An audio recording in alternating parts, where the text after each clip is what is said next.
In retrospect, it was my arrogance that was my undoing. I was an up-and-coming new associate at Tanner, Bender & Jones, a new golden boy 10 years out of Harvard, and I was actively recruited to work in New York corporate law at TB&J.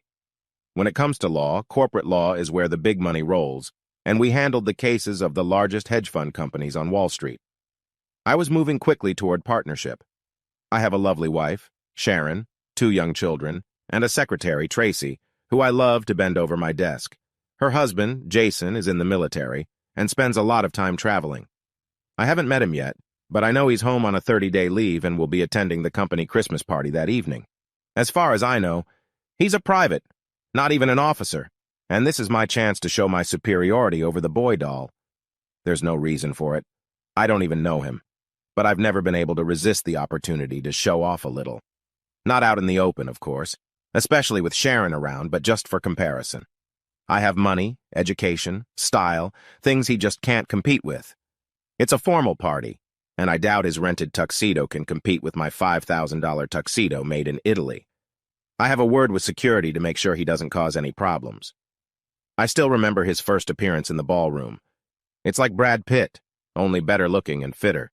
He's about 28, and he's wearing a Marine Corps dress uniform that seemed to grow on him like a second skin. It made all of us, with our Italian designers and fancy tuxedos, seem shabby. I don't think there was a woman under 50, and probably quite a few women over 50, whose panties didn't suddenly become wet when he walked in and looked around. It seemed to me that he had the ability to see everything at once, and I realized that he not only noted but recognized the presence of discreet guards. We met, and as I shook his hand, I realized that from afar he looked like Brad Pitt, but up close he looked more formidable.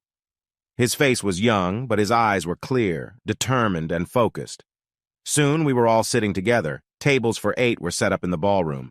Tracy, my secretary, sits at my table with my wife, another older lawyer, his secretary, and their spouses. Jason and Tracy sit across from me and my wife. "What do you do in the Marine Corps, Mr. Smith?" My wife asks him. "Call me Jason, please, Mrs. Brady," he replies. "I'm in charge of the Scout Sniper Unit. It consists of 3 Scout Sniper teams." "What is a Scout Sniper team?" "Basically, each squad consists of 3 people," he answered. "A sniper, an adjuster, and an assistant. The sniper is the shooter, the adjuster selects the targets, checks the results, and supports the sniper, and the assistant has their backs.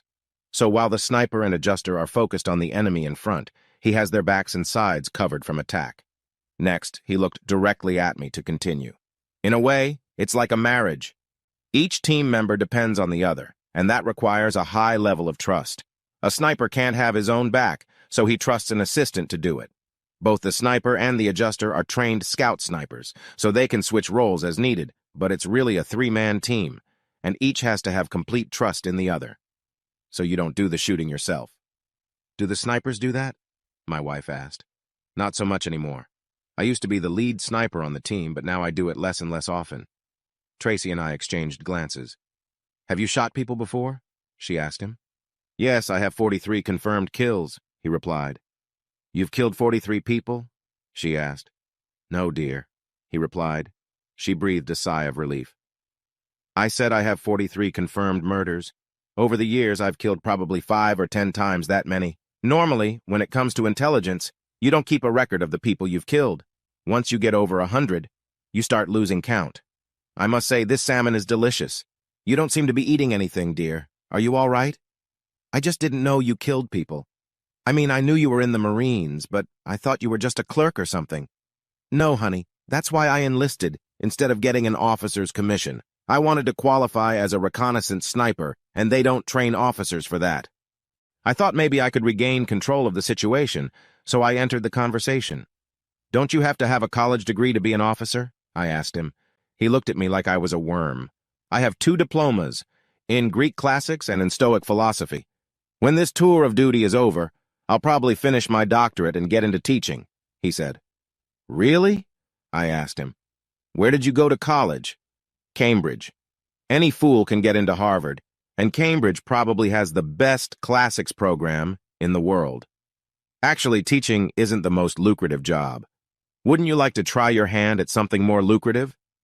He looked at me again. "How much money does a person need?" Besides, my older brothers don't seem to mind making money and are covering that part of the expenses for me. You may know them, John and James Taylor. TriJ Hedge Fund. Your brothers own TriJ. They're one of our biggest clients. I got a slight uneasy feeling in my stomach. If it ever came out that I seduced the wife of the brother of TriJ's owners, my career would be over. In a way. TriJ is James, John, and Jason. When they wanted to start TriJ, we each took $500 million from our trust fund as seed money and pooled it together. So technically, each of us owns a third of it. But it's worth billions, I told him. Tracy looked at him with interest. Do you have a $500 million trust fund? She asked him. He looked at her silently and shook his head a little sadly. I said I took $500 million for their startup, even though technically the trust owns TriJ stock. I think there was about $400 million left in there at the time, but I don't know how much it's worth now. Probably 2 or 3 billion. So we're billionaires then? She asked. I am, he replied. But you won't get anything out of the trust in the divorce, so all you're really entitled to is my army paycheck. What divorce? The one I'm filing for adultery. Did you really think I'd let you have an affair with that asshole? He said, pointing at me. Sharon and I are filing next week. I'm not having an affair, she said. Really? So those videos of him bending you over his desk were some sort of training? He looked at me.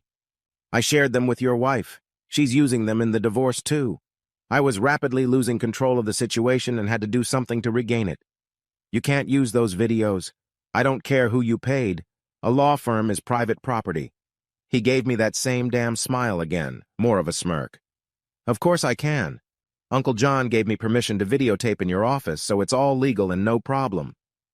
Uncle John? Yes, John Tanner, senior partner and namesake of Tanner Bender and Amp Jones, married to my father's younger sister Sylvia. He wasn't too happy with what you were doing during business hours and on company property. I think he'll do everything he can to have your license revoked.